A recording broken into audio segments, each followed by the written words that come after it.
Praise the Lord. கர்த்தர் நம்ம கொடுத்த அருமையான ஏப்ரல் மாதத்துக்காக நாம் ஆண்டவருக்கு நன்றி செலுத்துவோம்.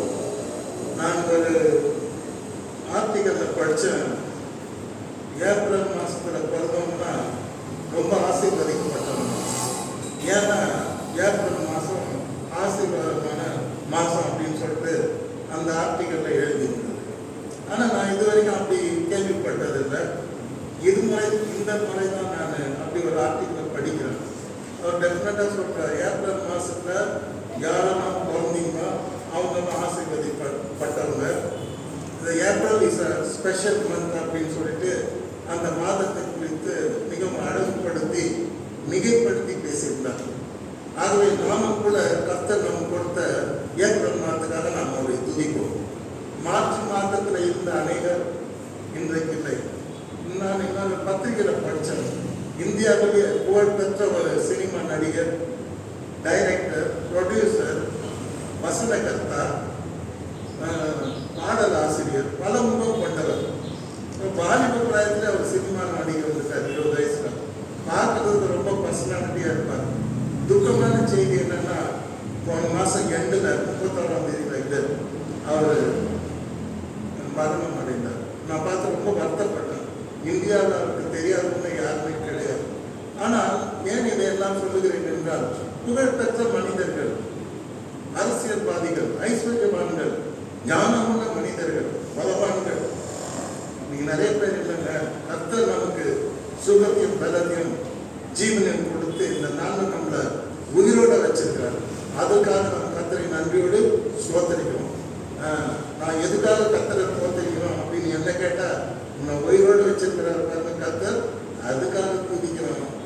கர்த்தரையே துதிப்பேன், காலமெல்லாம் துதிப்பேன்.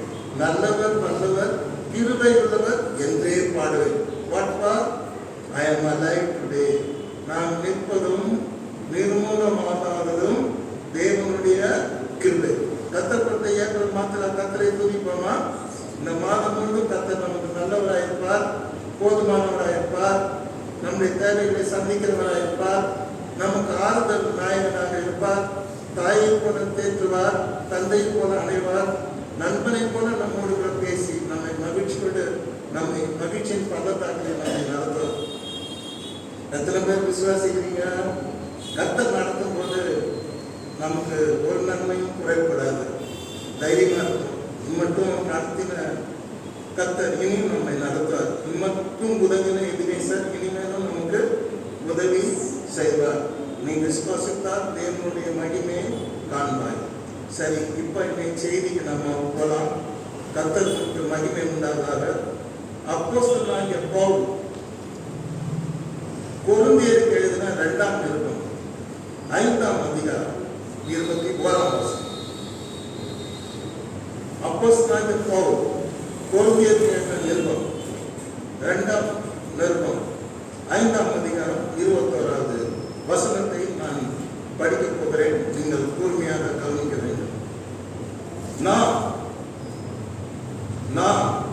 நம்மை குறித்து அவர் பேசுகிறார், விசுவாசிகளை குறித்து அவர் பேசுகிறார். நாம் அவருக்குள், கர்த்தராகிய இயேசு கிறிஸ்துவுக்குள் தேவனுடைய நீதியாகும்படிக்கு, நாம் நீதிமான்களாகும்படிக்கு பாவம் அறியாத அவரை, ஆண்டவர் இயேசு கிறிஸ்துவை குறித்து பவுல் தியானித்து சொல்லுகிறார். பாவம் அறியாத அவரை நமக்காக பாவமாக்கினார். ஆண்டவராகிய இயேசு கிறிஸ்துவை குறித்து பவுல் அழகாக தெளிவாக சொல்லுகிறார். ஆண்டவர் இயேசு கிறிஸ்து பாவம் அறியாதவர், ஆனால் தேவன் அவரை நமக்காக பாவமாக்கினார். ஏன்? நாம் தேவனுடைய நீதியாகும்படியாக, நம்மை நீதிமான்களாக்கும்படியாக, நமக்கு பாவ மன்னிப்பாகிய மீட்பு உண்டாகும்படியாக பாவம் அறியாத அவரை நமக்காக பாவம். அடுத்தபடியாக பவுல் கலாத்தியருக்கு எழுதின நிருபத்திலே 3ஆம் அதிகாரத்திலே 13வது வசனத்திலே தெளிவாக சொல்லுகிறார். நியாய பிரமாணத்தை குறித்து பேசுகிறார். நியாய பிரமாணத்தை நிறைவேற்றாவிட்டால் தண்டனை, சாபம், நரகம், மரணம் என்பதை குறித்து அவர் பேசுகிறார். மரத்திலே தூக்கப்பட்ட எவனும் சபிக்கப்பட்டவன் என்று எழுதியிருக்கிறபடி, மரத்திலே தூக்கப்பட்ட எவனும், அதாவது சிலுவையிலே அறையப்பட்ட எவனும் சபிக்கப்பட்டவன் என்று எழுதியிருக்கிறபடி, கிறிஸ்து நமக்காக சாபமாகி நியாயப்பிரமாணத்தின் சாபத்திலிருந்து நம்மை நீங்களாக்கி மீட்டு கொண்டார். அல்லேலூயா. அப்போ கொரிந்தியருக்கு என்ன சொல்றார்? பாவம் அறியாதார் பாவமானார். கலாத்தியருக்கு என்ன சொல்றாரு? நியாயப்பிரமாணத்தை நிறைவேற்றினா அவன் சாபிக்கப்பட்டவன், நரகத்தின் மகன். ஆனால் அந்த சாபத்திலிருந்து நீக்கும்படியாக கர்த்தரே சாபமானார். அப்போ பவுலுடைய அறிக்கை 2, பாவம் அறியாதவர் நமக்காக பாவம் ஆனார், சாபம் அறியாதவர் நமக்காக சாபம் ஆனார். இன்றைக்கு நாம் கர்த்தரை ஏன் துதிக்க வேண்டும்? பாவம் அறியாத கர்த்தாவே, நீர் எனக்காக பாவமானீரே, ஸ்தோத்திரம். சாபம் அறியாத கர்த்தர் பரிசுத்தர், நீர் எனக்காக சாபமானீரே, ஸ்தோத்திரம். ஆண்டவர் நம்மால் நிறைவேற்றப்பட முடியாத நியாயப்பிரமாணத்தை ஆண்டவர் நிறைவேற்றி அவர் நமக்காக நம்மை சாபத்திலிருந்து பாவத்திலிருந்தும் அவர் விடுதலையாக்கினார். இன்னைக்கு நாம் படிக்க போகின்ற பாடம், ஆண்டவர் பாவம் இல்லாதவர், குற்றமற்றவர் என்பதை குறித்து சாட்சி கொடுத்த சில விசேஷமான மனிதர்கள், இயேசு கிறிஸ்துவோடு நெருங்கி ஜீவித்த மனிதர்களை குறித்து நாம் படிக்க போகிறோம். நம்பர் 1 பேதுரு, நம்பர் 2 யோவான், நம்பர் 3 யூதாஸ் காரியத், நம்பர் 4 பிலாத்து, நம்பர் 5 பிலாத்துவின் மனைவி, நம்பர் 6 ஏரோது, 7 சிலுவையில் அறையப்பட்ட கல்லர்களில் ஒருவன், 7 இயேசுவே தன்னை சொல்லுகிறார், என்னில் பாவம் என்று உங்களுக்கு யார் சொல்லக்கூடும்? இயேசுவே தன்னை குறித்து சொல்லுகிறார், நாம் பாவம் இல்லாதவர். 8 சிலுவையிலே அவரை அறிந்த பட்டாளத்தின் தலைவனாகிய 100க்கு அதிபதி கொடுத்த சாட்சி.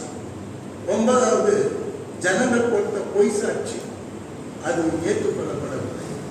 அவர் சாட்சி தப்பாய் போய் அவர் உண்மையுள்ளவர், நீதிபரர் என்று ஏற்பட்டது.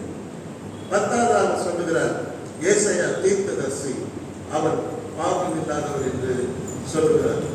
கர்த்தருடைய பரிசுத்த நாமத்துக்கு மகிமை உண்டாதாக. கர்த்தர் உங்களை ஆசீர்வதிப்பாராக. இப்பொழுது நாம் ஒவ்வொருவரும் சொன்ன சாட்சிகளை குறித்து நாம் இன்றைக்கு படிக்கலாம். கர்த்தருக்கு மகிமை உண்டாகும். முதல், கர்த்தர் பாவம் இல்லாதவர் என்று சாட்சி கொடுத்த மனிதன் பிலாத்து. பிலாத்து யார்? பிலாத்து தான் தேசாதிபதி. பிலாத்து தான் ராயனால் நியமிக்கப்பட்ட கவர்னர், ரூலர். அன்றைக்கு எருசலேமின் தேசாதிபதியாக பிலாத்து இருந்தார். பிலாத்து ஆண்டவரை விசாரிக்கின்றார் என்று நாம் பார்க்கின்றோம். அவர்தான் அவருக்கு மரண தண்டனை கொடுக்கவும் முடியும், நிறுத்தவும் முடியும். அப்பொழுது பிலாத்து பிரதான ஆசாரியர்களை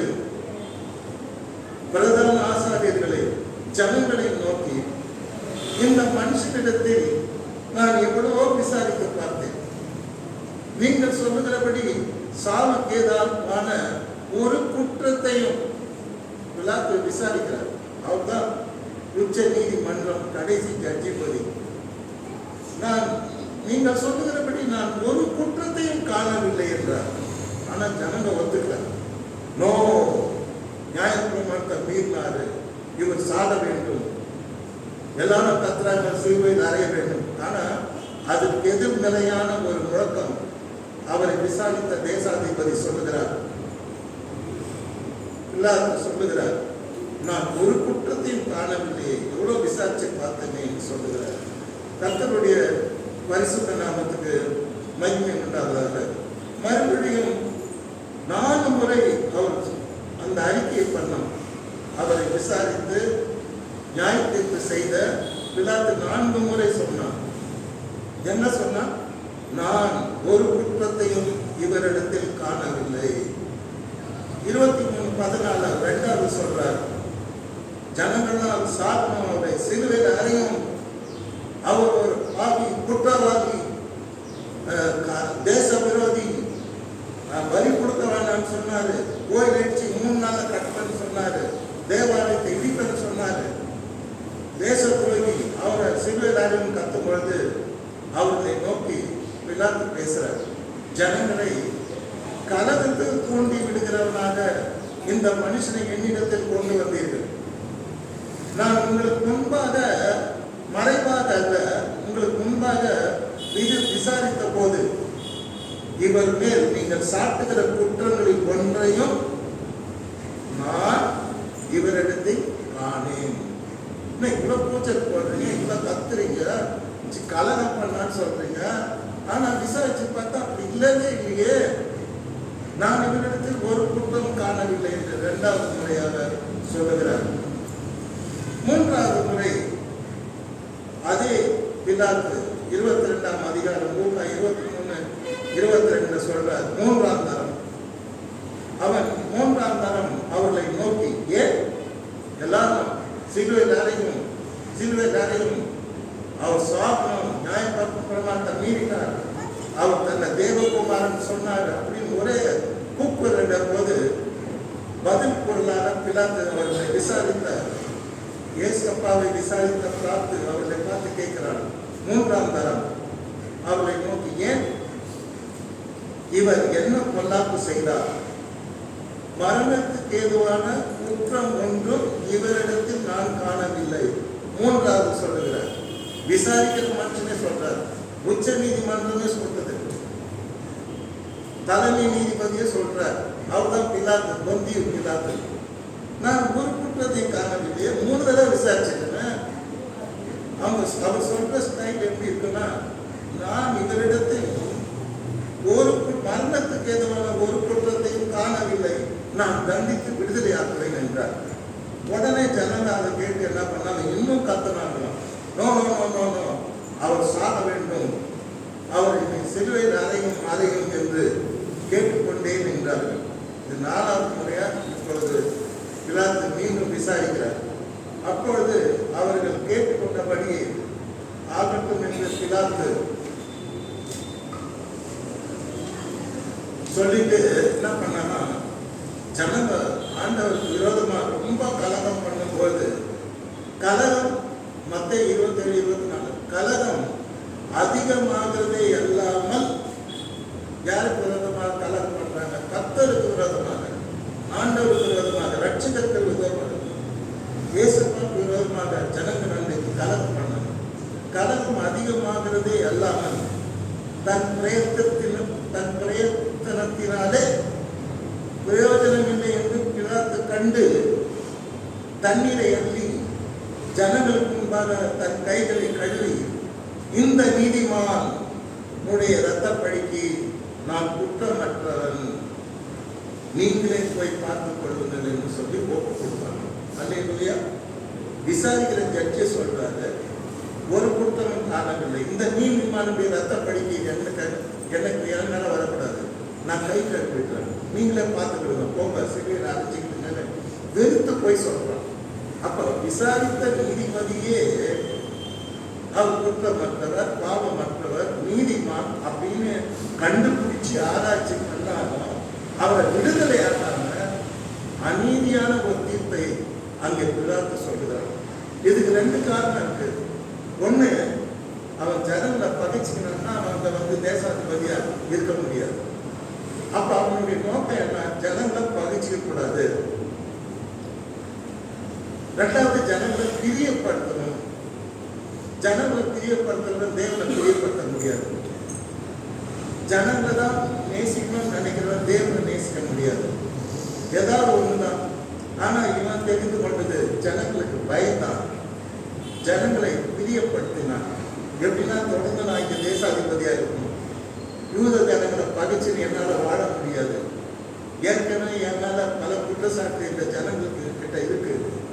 ஏற்கனவே அநேக யூதர்களை அவன் கொலை பண்ணியிருக்கான், அவங்க பலியிடும் போதே கொலை பண்ணியிருக்கான். இப்பேற்பட்ட மனுஷன் என்ன பண்ணான்னா, நான் 4 முறை விசாரிச்சு பார்த்துறேன், ஒரு குற்றம் இல்லை, ஆனால் நான் குற்றவாளின்னு சொல்ல மாட்டேன், என் கையை கழுவிட்டேன், நீங்களே பார்த்துருங்க அப்படின்னு சொல்லி கை கழுவி அனுப்புறேன். அடுத்த சாட்சி யாருங்க? அடுத்த பேர் ஏழாவது ராஜா. பிலாத்து வந்து 7வது ராஜா கிட்ட அனுப்புறாரு. யார் அனுப்புறாரு? இயேசுசாமி அனுப்புறாரு. ஏன்னா ஜனங்க ரொம்ப கலகம் பண்ணுது. 7வது ராஜா கிட்ட ஆண்டவர் இயேசு கிறிஸ்துவை பிலாத்துவே அனுப்புகிறார். ஜனங்களோடு சேர்த்து நீங்க கூடவே போங்கன்னு அனுப்புறாரு. 7வது வந்து விசாரிச்சு பார்க்கணும், பல கேள்விகளை கேட்கிறாங்க. ஆனா என்ன சொல்றதுன்னா, பிறவிக்குள்ளதுக்கு பார்வை இருந்தார். லிஸ்ட் எடுத்து பார்த்தாக்கா, கடல் மேல் நடந்தார், காற்றின் கடலை மதக்கினார், 5 நீரை 5000 கொடுத்தார், குஷ்டரோகிக்கு சுகம் கொடுத்தார், 38 வருஷம் பெரும்பாடுள்ள மனுஷனுக்கு சுகம் கொடுத்தார். அவர் வாழ்க்கை பொழுது நன்மை தான் செய்தார். அவர் ரிப்போர்ட் எல்லாம் பார்த்தா ஜம்முன்னு அல்லேலூயா. அப்ப அவரை ஏதோ சொல்றாங்க, இவரிடத்தில் மரணத்துக்கு ஏதுவான குற்றம் ஒன்றையும் நான் காணவில்லை. இயேசு கிறிஸ்து குற்றமற்றவர் என்று 2வது சாட்சி கொடுத்த மாபெரும் மாமனிதர் யார் என்றால், அன்றைக்கு ஆட்சி செய்த ஏரோது. அல்லேலூயா, கர்த்தருக்கு ஸ்தோத்திரம். இயேசு கிறிஸ்து பாவம் இல்லாதவர் என்று அவருடைய எதிரிகளே சாட்சி கொடுத்தார். ஏரோதுக்கு இயேசு கிறிஸ்துவை பிடிக்காது, ஏனென்றால் அவர் ராஜா ஆகிவிட போகிறார் என்று அவர் பயந்தார். பிலாத்துக்கு இயேசுசாமி நீதிபதி, நியாயாதிபதி, நீதிமான் தெரியும். ஆனாலும் ஜனங்களுக்கு பயந்து மரண குற்றவாளியாக அவர் தீர்ப்பு செய்தார் என்று நாம் பார்க்கிறோம். கர்த்தருக்கு ஸ்தோத்திரம். அடுத்தபடியாக பார்க்கும் பொழுது, கர்த்தர் குற்றமற்றவன் சொன்ன அடுத்த ஆள் யாருன்னா, பிலாத்துனுடைய மனைவி. பிலாத்து வந்து நியாய தீர்ப்பு செய்து இருக்கார். யார? ஆண்டவராக இயேசு கிறிஸ்துவை அவர் நியாய தீர்ப்பு செய்து கொண்டிருக்கிறார். அப்ப மனைவி வந்து ஒரு பெரிய ஆளுகிட்ட லெட்டர் கொடுத்து அனுப்புறாங்க. என்ன லெட்டர் கொடுத்து அனுப்புறாங்க? இன்னைக்கு ராத்திரியெல்லாம் நான் தூங்கல, ஈசான் வந்து என் கண்ணு முன்னாடி நின்றுட்டு இருந்தாரு. அவர் தேவகுமாரன், நம்ம மனுஷர், நம்ம பூமியிலிருந்து உண்டானாங்க, அவர் வானத்திலிருந்து இறங்கி வந்தவர். நீ அவர் மேல கை வைக்காத, அவரை ஒன்றும் செய்யாத. ராத்திரிலாம் தூங்கல, சொப்பனத்திலே நான் வெகு பாடுபட்டேன். எதனா நீ செய்துட்டு நம்ம குடும்பத்துக்கு சாபத்தை கொண்டாடுறாங்க, பாவி ஆயிடாத, நரகத்தின் மகன் ஆயிடாதுன்னு சொல்லி பெரிய லெட்டர் அனுப்புறாங்க. விசாரிக்கும் போது அவங்க மனைவியினுடைய லெட்டர் வந்து படிச்சு பார்க்கிறாரு. இயேசுவை பற்றி அவ்வளோ அழகாக அவங்க மனைவி சாட்சி கொடுக்குறாங்க.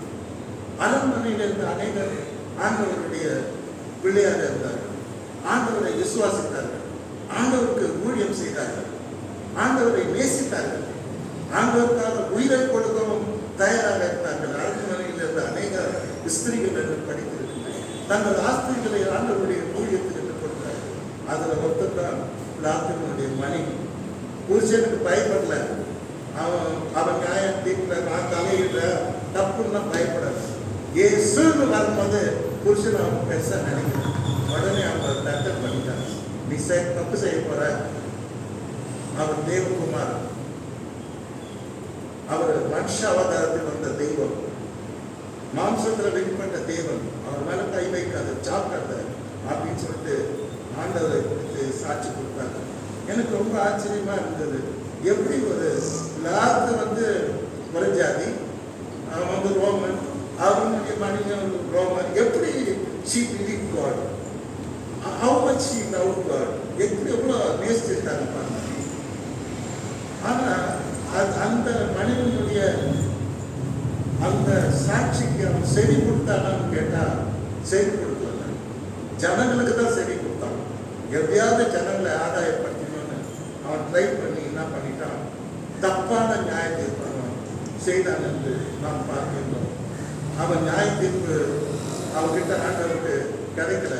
ஆனாலும் அவர் இந்த உலகத்திலே வந்ததனுடைய நோக்கம் சிலுவை உலகத்தின் பாவத்தை சுமந்து தீர்க்க வேண்டும் என்ற நோக்கத்துக்காகவே அவர் வந்தார் என்று நாம் பார்க்கின்றோம். கர்த்தருடைய பரிசுத்த நாமத்துக்கு ஸ்தோத்திரம். அடுத்த சாட்சி, அவரோடு சிலுவையிலே ஆண்டவர் அறையப்படும் பொழுது குற்றவாளிகள் 2 பேர், கர்ணர்கள் 2 பேர் அவர்களோடு கூட சிலுவையில் அறைக்கப்பட்டார்கள். ஒரு கர்ணன் ஆண்டவரை பார்த்து சொல்லுவார், நீ உண்மையான கடவுளானா நம்ம 3 பேரை தப்பிச்சுக்கணும், வல்லமையை காட்டு, மதியத்தை காட்டு. ஆனா இன்னொரு கல்லன் என்ன சொல்றான், அந்த கல்லனை பார்த்து அவன் கர்த்தர் பிதாவே மண்ணும் காண்ட செய்து இல்லதென்று அறியாத ஜெபம் பண்றாரு பார்த்தியா, நம்மளுக்காக எல்லாம் தன்னை கொலை செய்கிற அவன் கர்த்தர் தேவன், அவருக்கு பேச மாட்டியா, அவனைய திட்டுவியா, வாய மூடு அப்படின்ட்டு அவன் சொல்றான். அந்த அந்த திருடனுக்கு இந்த கல்லா அந்த பக்கத்தில் இருக்க சிறுத்த கல்லனுக்கு அவன் என்ன ஸ்டேட்மெண்ட் கொடுக்குறான்? லூக்கா 24:41 நாமும் நியாயப்படி தண்டிக்கப்படுகிறோம். அதே இங்கதான் நீங்க கவனிக்கணும் அவனுடைய ஸ்டேட்மெண்ட். இயேசுவை அவன் புகழ்ந்ததுனாலேயோ பாராட்டுறதுனாலேயோ ஜெபம் பண்ணதுனாலேயோ தன்னை நீதிமான் என்று பக்திமான் என்று சொல்லவில்லை. நாம் இருவரும் நியாயப்படி தண்டிக்கப்படுகிறோம். ஏன்? நம்ம கொலை பண்ணோம், சமூக விரோதிகளான வாழ்ந்தவங்க வாழ்ந்தோம். ஆனால் இவரோ தகாததொன்றையும் நடப்பிக்கவில்லையே என்று அவனை கடித்து கொண்டான். எவ்வளவு அருமையான கல்லன் பாருங்க, ரட்சிக்கப்பட்ட கல்லன். அவங்கிட்ட சொல்றான், நாம நியாயப்படி தண்டிக்கப்படும். நம்மள சிறுவர் அறிஞ்சது நியாயம். நாம சிறுவரை கொலை பண்ணோம், கொள்ளையடிச்சோம், இந்த தேச துறைகளை வாழ்ந்தோம். ஆனால் இவரோ தகாதவர்களே நடப்பிக்கவில்லையே, ஐயோ இவர் ஆண்டவர் என்று சொல்லி அவனை கடிந்து கொண்டார். He was rebuking another malefactor. அடுத்த குற்றவாளியை அவர் கடிந்து கொள்கிறார்.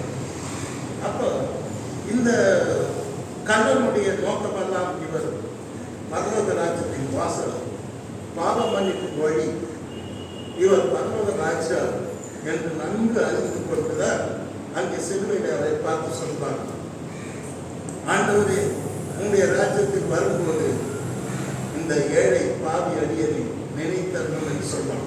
அப்ப ஆண்டவர் சொல்வார், நீ இன்றைக்கு நானும் மறிப்பேன், நீயும் மறிப்பார், நீ என்னோடு கூட பரதேசிகள் இருப்பாய். ஏன்? நீ உன் பாவத்தை ஒத்துக்கல, இவன் அவன் பாவத்தை ஒத்துக்கல, அதனால அவன் போக மாட்டான்.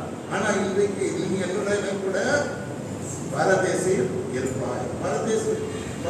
பரதேசி என்று சொன்னால் சொர்க்கம் என்று அர்த்தம், இன்னொரு அர்த்தம் பரலோகம் என்று அர்த்தம். அடுத்தபடியாக இன்னொரு சாட்சியை நாம் பார்க்கின்றோம். ஆண்டவர் சிலுவையில் மறிக்கும் பொழுது உலகம் முழுதும் பெரிய இருள் கவி கொண்டது, சூரியன் ஒளி கொடுக்க மறுத்தது, பூமி அதிர்ந்தது, கண்மலை பிளந்தது, தேவாலயத்தின் திரைச்சீலை 2ஆக கிழிந்தது, கடுமையான புயல் மழை, ரத்தம், ஆண்டவருடைய ரத்தம் அந்த புயலிலும் மழையிலும் கலந்து கொடுத்தது.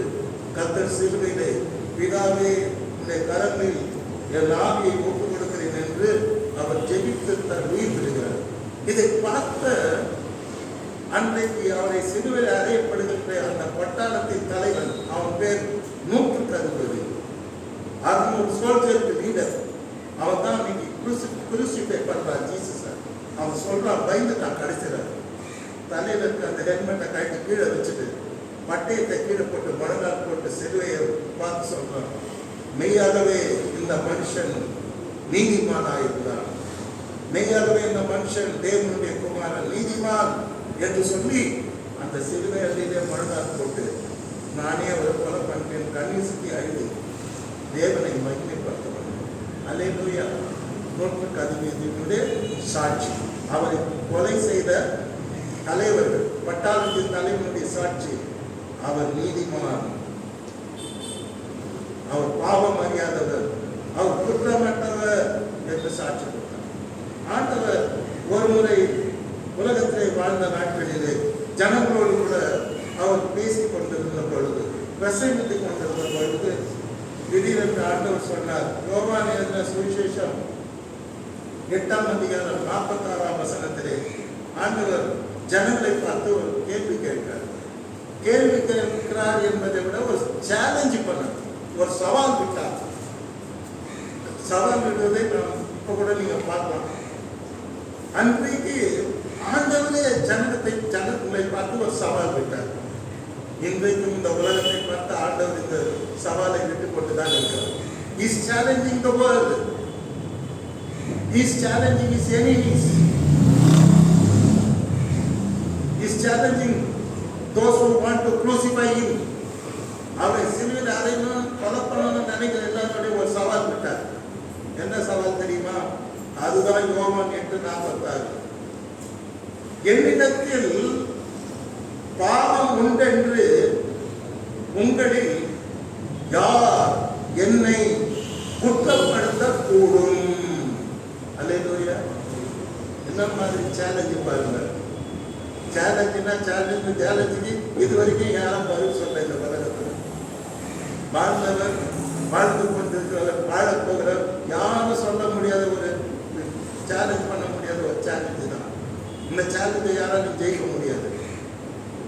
என்னிடத்தில் பாவம் உண்டென்று உங்களில் யார் என்னை குற்றப்படுத்தக்கூடும் என்று சவால் விட்டார். நான் சத்தியத்தை சொல்லி இருக்க நீங்கள் ஏன் என்னை விசுவாசிக்கிறது இல்லை என்று ஜனங்களை பார்த்து கேட்டார். I am the truth and life and way. I am the way and the life and truth. Why don't you believe me? ஏன் என்ன விசுவாசிக்கல? ஏன் என்ன நம்ப மாட்டீங்க?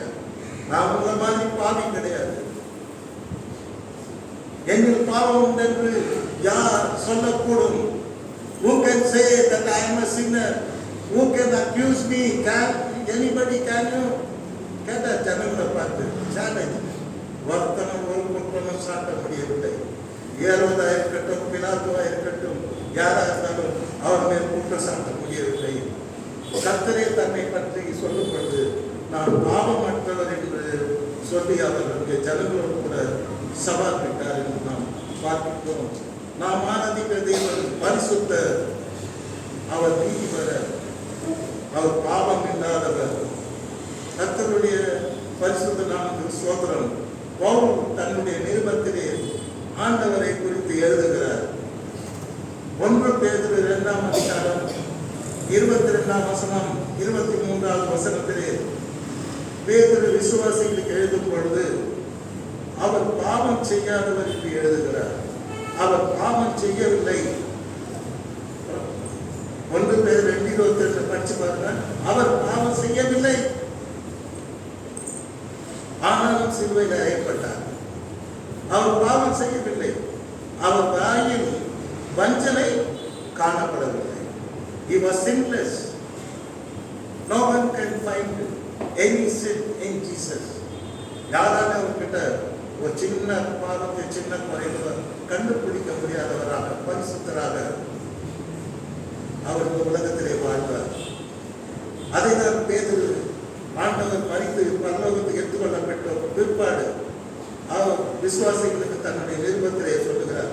நாங்கள் அவரோடு கூட உண்டோம், அவரோடு கூட உடுத்தினோம், அவரோடு கூட உறங்கினோம், அவரோடு கூட பந்தி இருந்தோம், அவருடைய சத்தத்தை நாங்கள் கேட்டோம், அவரை தொட்டு பார்த்தோம். உயிர்த்தெழுந்த பிற்பாடு அவர் எங்களை ஆசீர்வதித்தார். நாங்கள் சொல்லுகிறோம், அவர் பாவம் செய்யவில்லை, அவர் வாயில் வஞ்சனை காணப்படவும் இல்லை என்று சொல்லி சாட்சி கொடுக்கிறார்.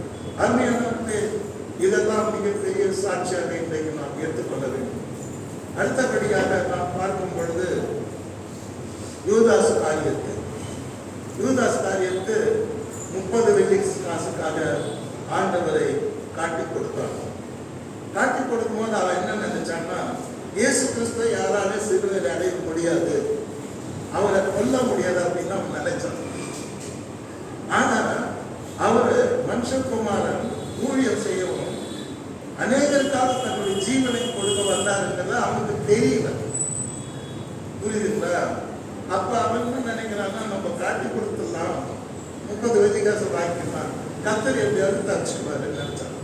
ஆனா அவர் மரண ஆட்களுக்குள்ளாக தீர்க்கப்பட்டதை கண்டு அவன் பின்னாலே ஃபாலோ பண்ணுவான். காட்டி கொடுத்தது என்ன நடக்குதுன்னு பார்க்க போறான். பார்க்க போனா அவர் கர்த்தரை மரண ஆட்களுக்குள்ளாக கர்த்தர் தீர்க்கப்படுகிறதை அவன் காதிலே கேட்கின்றான், கண்ணாலே பார்க்கின்றான். பார்த்த உடனே அவன் துடித்து போனான். அவன் ரத்தம் துடித்தது, அவன் இதயம் துடித்தது, தன்னுடைய மன அமைதி அவன் இழந்து போனான். இதை குறித்து மத்தேயு 27:4 படிக்கிறோம். குற்றமில்லாத ரத்தத்தை இயேசுவை பற்றி அவர் காட்டி கொடுத்தவனே எப்படி வர்ணிக்கிறாங்க பாருங்க. என்ன ரத்தமா? அவர் உடம்புல ஓட்ட ரத்தம்னா குற்றமில்லாத ரத்தத்தை, சின்னஸ் பிளட். நம்ம தானே ஃபுல் ஆஃப் சின், நம்ம ரத்தத்துல பாவம் ஓடிது கேட்டீங்கன்னா. ஆனா இயேசு கிறிஸ்துவை பற்றி யூதாஸ் காட்டி கொடுத்தாங்க, சாட்சி கொடுத்தாங்க, காட்டி கொடுத்தாங்க. ஐயோ, குற்றம் இல்லாத ரத்தத்தை நான் காட்டி கொடுத்ததினால் பாவம் செய்த தலைவி அடிச்சுக்கணும், மாறி அடிச்சுக்கணும். அவனுக்கு என்ன செய்யணும்னு தெரியல. அவன் என்ன பண்ணான, 30 வெள்ளிக்காசை எடுத்துன்னு போயிட்டு அந்த ஆசாரியர் மூப்பரெல்லாம் பார்த்து, ஐயோ நான் குற்றம் இல்லாத ரத்தத்தை காட்டி கொடுத்துட்டேன், தலைவி அடிச்சு மாறி அடிச்சுருந்தாங்க, காசு எனக்கு வேணாம், நீங்களே வச்சுங்க, இன்னும் உதவி சொல்லணும். அவங்க சொன்னாங்க, காசு கொடுத்து சொல்றாங்க, இப்போ என்ன காசை பண்ண நீங்க திருப்பி கொடுக்குற, இந்த ரத்தப்படி இருக்கிற காசு எங்களுக்கு வேணும் கெட்டாங்க. உடனே அவன் என்ன பண்ண, அந்த காசை அவனுக்கு என்ன செய்து தட்ட பைத்தியம் போயிட்டான். காசை தூக்கி தேவாலயத்தை ரோட்டு வயசுல வீசி எறிஞ்சான். வீசி எறிஞ்சிட்டு மாட்டாட்சின்னு போனான். ஐயோ, குற்றம் இல்லாத ரத்தத்தை காட்டி கொடுத்ததுனால் நான் பாவம் செய்தேன், மாறலாட்சிக்கிட்டே போய் தூக்கு போட்டுருந்தான். தூக்கு போட்டுருந்தப்போ தூக்கு வந்து வித்தியாசமா இருந்தது. என்னன்னா, யாருமே தூக்கு போட்டுன்னா இப்படிதான் தலை மேல கால் கீழே தான் தருவாங்க. இவன் மாத்திரம் அப்படியே கால் மேல போயிடுச்சான். தூக்கு போட்ட பிற்பாடு வயிறு வெடிச்சு உடல் வெளியே சாச்சிச்சான். எத்தனை வாழ்க்கையில 2 தப்பு செய்யக்கூடாது. கர்த்தருக்கு விரோதமாக நாம் எந்த காரியத்தை செய்தாலும் அது ரொம்ப ஆபத்தானது. கர்த்தர், திருச்சபை, கர்த்தருடைய ஊழியக்காரர்கள், உங்களை பற்றியெல்லாம் நம்ம பேசுறதுக்கு எந்த தகுதி இல்லை. அவங்களை பற்றியெல்லாம் ரொம்ப ஜாக்கிரதையாக பேசணும். இவங்களுடைய 2 பார்த்தீங்களா, 30 வெள்ளிக்காசுக்கு ஆசைப்பட்டான், கட்சியில் தன்னுடைய வாழ்க்கையை இழந்துட்டான். ஆனா இவன் வந்து மனஸ்தாபப்படுறான் பாவத்துக்கு. ஆனா யார்கிட்ட போறான்?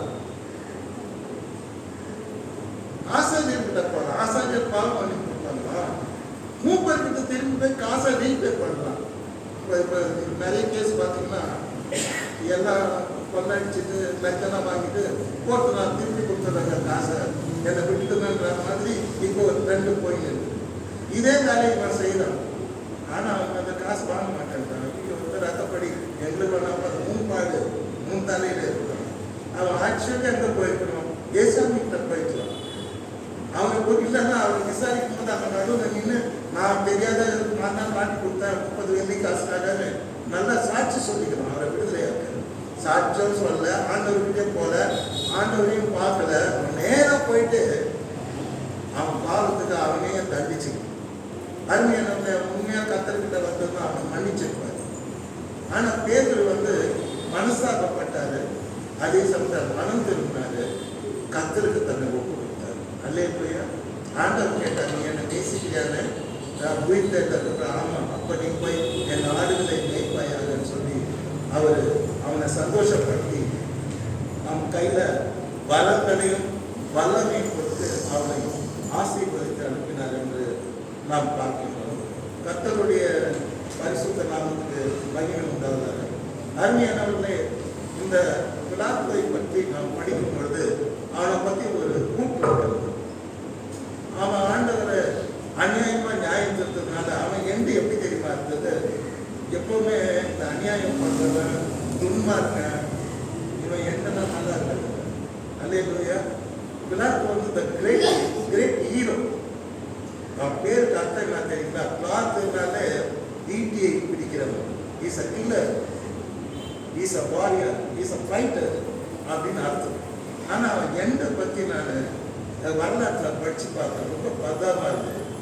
என்னன்னா முதல் வந்து யூதரை பலியிடும் போது கலிலேயர்ல வந்து வந்த யூதர்களை, இஸ்ரேல் வந்த யூதர்களை கொலை பண்ணுவோம். அதை வந்து இயேசுகிட்ட சொல்றாங்க, அவர் கேட்டுப்பாரு.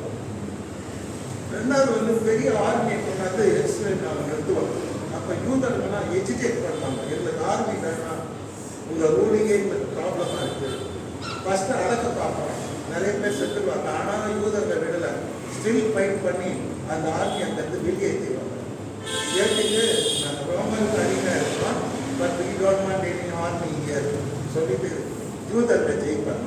அவன் மேலே யூதர்களுக்கு அவங்க மேலே ஒரு கோபமும் வெறுப்புணர்ச்சியை இருந்துகிட்டே இருந்தது. அது மாத்திரம் இல்லை, அவன் வந்து கொஞ்ச நாள் பார்த்து ரிட்டையர்ட் ஆகி அவன் தனியாக என்ன பண்ணுறான், சொந்த ஊருக்கு போயிடுறான். சொந்த ஊருக்கு போன பிற்பாடு அங்கே அவன் சில அநியாயமான வாழ்க்கையில் தான் அர்த்தம். அப்போ சுய தேசத்திலேயே அவன் சொந்த ஊர்லேயே எல்லாரும் சேர்ந்து அவனை அடித்து விரட்டினப்போ அவனை தற்கொலை செஞ்சுக்கான். யாரு? பிலாத்து. யூதாசும் தற்கொலை, இந்த பிலாத்தும் தற்கொலை பண்ணினான். தற்கொலை பண்ணின பிற்பாடு ஜனங்களுக்கு அவன் வெட்டி அடிச்சுட்டான். ஜனம் என்ன பண்ணாங்க, பெரிய மலையில போயிட்டு கீழே பள்ளத்தாக்கில் குளம், அந்த குளத்தை பிலாத்துல தூக்கி போட்டான். அல்லேலூயா. முடிப்பார். ஆண்டவருக்கு விரோதமாக யார் கிரியை செய்தாலும் என்று ரொம்ப பயங்கரமா இருக்கு. அல்லேலூயா. எப்பவுமே கர்த்தருக்கு விரோதமாக நாம நெவர் வாயை திறக்கக்கூடாது. அல்லேலூயா. இவன் வந்து நியாயத்திற்கே தப்பா ஆண்டவர் பாஸ் பண்ணதுனால அவன் தூக்கி போட்டான். அந்த மலை பக்கம் போனாக்கா ராத்திரில ஒரு சத்தம் கேட்கணும், ஒரு உருவம் இருக்கணும். அந்த உருவம் யாரும் இல்லை, பிலாத்துடைய உருவம் தான். அவன் என்ன பண்ணுவான்னா, ஒரு பேசன் எடுத்து தண்ணியை கை கழுவினே இருப்பான். குற்றம் இல்லாத ரத்தம், அவர் ஒரு பாவம் செய்யவில்லை, நீதிமன் கழுவ. அவனுடைய உருவம், அவனுடைய சத்தமும், அவங்க எந்த மலையிலேருந்து அந்த குளத்தை தூக்கி போட்டாங்களோ அந்த ராத்திரியில் 6 மணிக்கு மேலே போனால் அந்த சத்தம் கேட்டுக்கிட்டே இருப்பாங்க. எல்லாரும் கேட்டுன்னு பயந்துன்னு ஒதுக்கி போட்டாங்க. நான் ஒரு ஆர்டிக்கலில் படித்தேன். அருமையானவர்களை, இவனை பற்றி இன்னும் அநேக காரியங்கள் இருக்கிறது. என்ன சொல்கிறேன்னா, கர்த்தருக்கு விரோதமாக ஒரு வாழ்க்கை வாழ்ந்துட்டு நான் நல்லா இருப்பேன்னு நினைக்கிறேன், நல்லா சும்மாங்க, அதெல்லாம் நடக்காத விஷயம். என்னை எல்லாமே ஒன்றும் செய்ய முடியாது. லைக் இப்போ நம்ம சப்ஜெக்ட் வந்துடலாம். இன்னைக்கு சப்ஜெக்ட் என்ன? பாவம் அறியாத அவரை தேவன் என்ன ஆக்கினார்? பாவம் ஆக்கினார். நாம் அவருக்குள் தேவனுடைய நீதியாகும்படிக்கு, நாம் நீதிமான்களாகும்படிக்கு கிறிஸ்துவுக்குள் பாவம் அறியாத அவரை நமக்காக பாவம் ஆக்கினார். மறுபடியும் கலாத்தியத்தில் நாம் படிக்கும் பொழுது, மரத்திலே தூக்கப்பட்ட எவனும் சபிக்கப்பட்டவன் என்று எழுதியிருக்கிறபடி கிறிஸ்து நமக்காக சாபமானார். இன்றைய செய்தி என்னவென்றால், கிறிஸ்து நமக்காக தான் பாவம் அறியாதவர் பாவமானார், குற்றம் அறியாதவர் குற்றவாளியானார். புரியுதுங்களா? பாவம் அறியாத நீர் பாவம் அறிய சுபத்திரம், சாபம் அறியாத நீர் சாபம் அறிய சுபத்திரம். அநீதி உள்ள என்னை நீதிமான் ஆக்கும்படி நீர் அநீதி உள்ள எங்களுக்காக சிலுவை மரித்ததற்கு ஸ்தோத்திரம் என்று நாம் ஆண்டவருக்கு நன்றி செலுத்துவோம். நீங்கள் யோவான் ஸ்நானகன் ஆண்டவர் ஞான ஸ்நானம் எடுக்கிறதுக்கு முன்னால் அவன் கிட்ட வரும்போது யோவான் ஸ்நானகன் தன்னை அறியாம கத்துறான். யோவான் 1:29 என்ன கத்துறான்? மறுநாளில் யோவான் இயேசுவை தன்னிடத்தில் வரக்கண்டு, இதோ உலகத்தின் பாவத்தை சுமந்து தீர்க்கிற தேவ ஆட்டு குட்டி. ஆமென். நம்முடைய பாவத்தை மாத்திரமல்ல, உலகத்தின் பாவத்தை. பாவம் அறியாதவர் பாவமானார்னா உலகத்தின் பாவமே அவர் மேல போய் சேர்ந்துருச்சு. உலகத்தின் பாவத்தை அவர் சுமந்தார். Those who believe him, Those who trust in him, they will obtain remission of sin. பாவம் மன்னிப்பாகிய ரட்சிப்பை அவர்கள் பெறுவார்கள். Hallelujah. Because அவர்களுடைய பாவங்களை சுமந்தார், சாபங்களை சுமந்தார். யோவான் காலத்துல அவர் இயேசுவை பார்த்து என்ன தெரியுமா சொன்னாங்க? எலியா மறுபடியும் வந்துகிறாருன்னாங்க. சில பேர் இவர் ஒரு தீர்க்கதரிசினாங்க, சில பேர் இவர் ஒரு தச்சனுடைய குமாரன் அல்லவா இருந்தாங்க, சில பேர் மரியாதையின் மகன் அல்லவா இருந்தாங்க, சில பேர் எங்கிருந்து வந்தது இன்னைக்கு ஒரு ஞானம் இப்படி டீச் பண்றாரு, ஃபேண்டாஸ்டிக்கா இருக்குது, கேட்க முடியல, யாருமே இந்த மாதிரி டீச் பண்ணதில்ல, இப்படியெல்லாம் பேசுறாரு, எங்க படிச்சாரு, எந்த கலாசாரம் வேதாளமா கலாசாரியில படிச்சாரு, எந்த கல்லூரியில படிச்சாரு, இவர் கல்லாதவர் அல்லவா இருந்தாங்க. இத்தனை பேர் இத்தனை வியூஸ் கொடுக்கிறோம். யோவான் ஸ்நானன் தெளிவான வியூ கொடுக்கிறார். நோ, இவர் உலகத்தின் பாவத்தை சுமந்திருக்கிற தேவ ஆட்டுக்குட்டி. அல்லேலூயா. அதுக்காக தான் உலகத்துக்கு வந்திருக்கிறார். யோவான் தன்னுடைய நிருபங்களிலே எழுதும் பொழுது 1 யோவான் 2:2 சொல்லுகிறார், இயேசு கிறிஸ்து கிருபாதார பலி என்று சொல்லுகிறார். நம்முடைய பாவங்களை நிவர்த்தி செய்கிறார். நம்முடைய பாவங்களை என்ன பண்றாரு? நிவர்த்தி செய்கிற கர்த்தருக்கு ஸ்தோத்திரம். இப்ப டாக்டர் கிட்ட போனா ஏதோ ஒரு பிரச்சனை, என்ன ஆப்ரேஷன் பண்ணி என்ன பண்ணுவாரு, அந்த கட்டியை ரிமூவ் பண்ணுவார். ஏதோ ஒரு உள்ள ஏதோ ஒரு புல்லட்டு போயிடுச்சு, துப்பாக்கியில் சுட்டு அவர் சர்ஜரி பண்ணி புல்லட்டை எடுப்பார். அப்போ அந்த மாதிரி ஆண்டவர் என்ன பண்றாரா? நம்முடைய பாவங்களை நிவர்த்தி செய்கிற கிருபாதார பலி அவரே. அல்லேலூயா. இன்னைக்கு நமக்கு தெரியும், பாவத்துக்காக தான் மறிச்சான்னு தெரியும், பாவம் மன்னிப்பு கொடுப்பாரு தெரியும். ஆனால் அதை நினைச்சு துதிக்கணும். என் பாவத்துக்கு நிவர்த்தி செய்கிற கிருபாதார பலியாக ஆண்டவரே, நீ சிலுவையில பலியிடப்பட்டீர், நமக்கு ஸ்தோத்திரம். நம்முடைய பாவங்களை மாத்திரம் அல்ல, சர்வலோகத்தின் பாவங்களையும் நிவர்த்தி செய்கிற பலியா இருக்கிறார். நம்முடைய பாவங்களை மாத்திரம் நிவர்த்தி செய்கிற கிருபாதார பலி அல்ல, சர்வலோகத்தின் பாவம். அமெரிக்கா, இங்கிலாந்து, ஜெர்மனி, ஆஸ்திரேலியா 248 நாடுகள் உலகம் தான் இருக்கிறது. நிறைய பாப்புலேஷன் 800 கோடி ஜனங்கள் உலகத்தில் வாழ்கிறார்கள். அத்தனை பேருடைய சர்வலோக பாவத்தின் பாவங்களை நிவர்த்தி செய்கிற கிருபாதார பலியாக ஆண்டவர் இயேசு கிறிஸ்து இருக்கிறார். உலகத்துல எங்க போனோம்னா ஒரே வழிதான், இயேசு கிறிஸ்து தான். அவரே பாவத்தை போக்கும் கிருபாதார பலியாக இருக்கிறார். அருமையானவர்களே, அதே யோவான் தன்னுடைய நிருபங்களிலே 4ஆம் அதிகாரம் 10ஆம் வசனத்தில் சொல்லுகிறார், நாம் தேவனிடத்தில் அன்பு கூர்ந்ததினால் அல்ல, நாம் அவரிடத்தில் அன்பு கூர்ந்ததினால் அல்ல, அவர் நம்மிடத்தில் அன்பு கூர்ந்து நம்முடைய பாவங்களை நிவர்த்தி செய்கிற கிருபாதார பலியாக தம்முடைய குமாரனை உலகத்திலே அனுப்பினதினாலே அன்பு உண்டாயிருக்கிறது. அன்பு எப்படி உண்டாயிருக்கிறது? அவர் நம்முடைய பாவங்களை நிவர்த்தி செய்கிற கிருபாதார பலியாக தேவன் அவரை உலகத்துக்கு அனுப்பினார். அதனால அன்பு உண்டாயிருக்கிறது என்று சொல்லுகிறார். அதே யோவான் 3ஆம் அதிகாரம் 5ஆம் வசனத்தை சொல்லுகிறார். யோவான், அவரிடத்தில் பாவம் இல்லை, அவர் நம்முடைய பாவங்களை சுமந்து தீர்க்க வெளிப்பட்டார் என்று அறிவீர்கள்.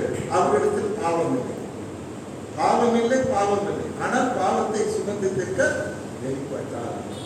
ஆண்டவரே, என்னுடைய பாவத்தை சுமந்து தீர்க்க வெளிப்பட்டீரே, உமக்கு ஸ்தோத்திரம். என்னைக்காவது ஒரு நாள் நீங்க சொல்லியிருக்கிறீங்களா?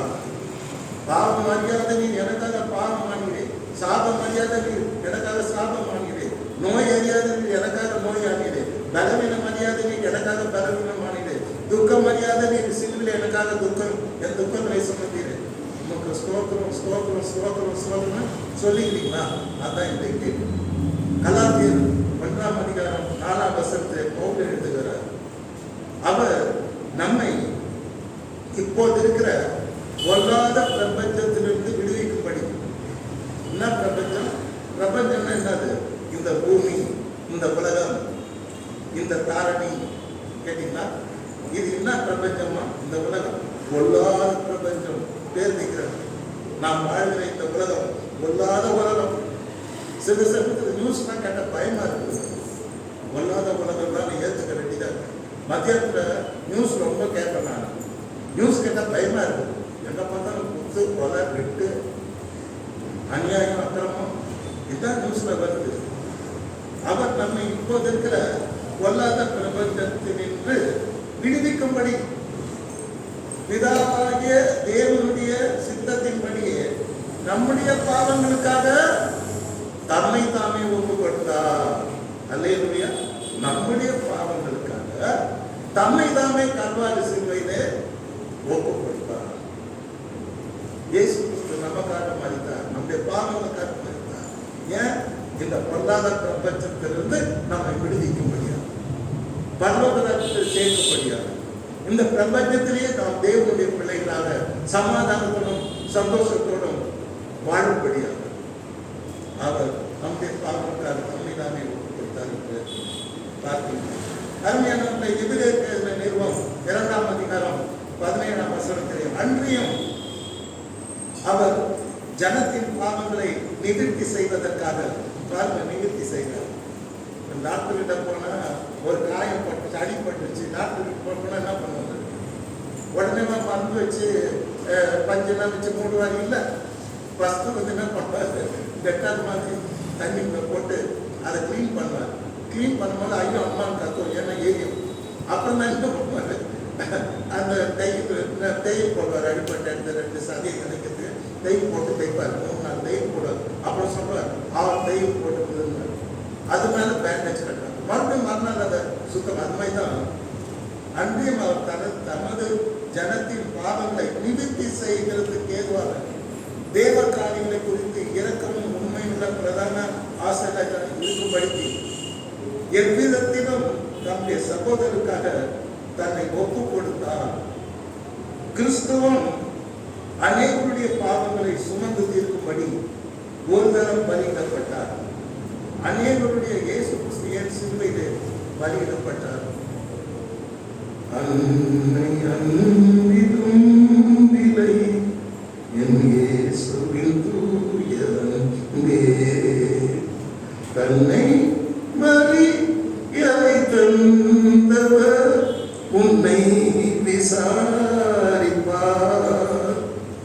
இயேசுவின் தூய அன்பே, தன்னை மரியாதை தந்தவர் உன்னை விசாரிப்பார். இயேசுவின் தூய அன்பே. பாத்தீங்களா? இப்ப சொல்ற மாதிரி இந்த பாட்டு கிறிஸ்துவ அநேகருடைய பாவங்களை சுமந்து தீர்க்கும்படி ஒரு தரம் பலியிடப்பட்டார். ஏன் சிலுவையிலே ஆண்டவர் சர்வாங்க தகன பலியாக, குற்ற நிவாரண பலியாக, பாவ நிவாரண பலியாக, கிருபாதான பலியாக, பிராயசித்த பலியாக பலியிடப்பட்டார் என்றால் அநேகருடைய பாவங்களை தீர்க்கும்படியாக, தமக்கால் காத்து கொண்டிருக்கிறவர்களுக்கு ரட்சிப்பை அருளும்படி 2ஆம் தரம் பாவம் இல்லாமல் அவர் தரிசனமாவார் என்று அவர் எழுதுகிறார். அருமையானவர்களே, கர்த்தர் உங்களை ஆசீர்வதிப்பாராக. ஆண்டவர் இயேசு கிறிஸ்து இதை குறித்து பொருந்தியிருக்கார் எழுதுகிறார். அவர்கள் விக்கிர ஆராதனையிலிருந்து வந்தவர்கள் பொருந்த சபையார், அரசரை ராயனை ஆராதிக்கிறவர்கள், விக்கிரங்களுக்கு கோயில் கட்டுகிறவர்கள், அப்பேற்பட்ட விசுவாசத்திலிருந்து ஆண்டவரை ஏற்றுக்கொண்டு வந்தவர்கள். ஆனபடினாலே அவரோடு கூட அவர் தெளிவாக பேசுகிறார். என்ன பேசுகிறார் என்றால், நாம் அவருக்குள் தேவனுடைய நீதியாகும்படிக்கு பாவம் அறியாத அவரை நமக்காக பாவமாக்கினார். நியாயப்பிரமாணத்திலும் சாபத்திலிருந்து நம்மை நீக்கும்படியாக சாபம் அறியாதவர் நமக்காக சாபமானார். அல்லேலூயா. இன்றைக்கு நாம் மகிழ்ச்சியோடு சந்தோஷத்தோடு இருக்க வேண்டும்.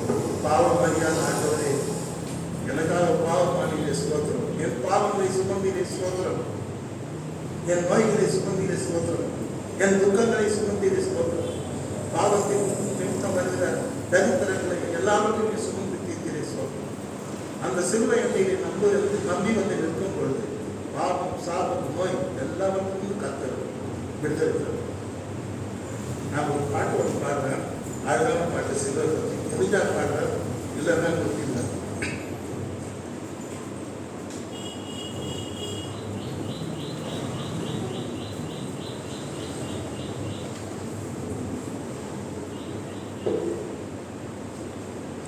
பாவம் அறியாதவர் நமக்கு பாவமான நம்ம நீதிமான்களுக்கு ஆக்கும்படியாக அப்படியானார். சாபம் அறியாதவர் நமக்காக சாபமான.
நம் பாவமிக்க தன்னை தந்தார்.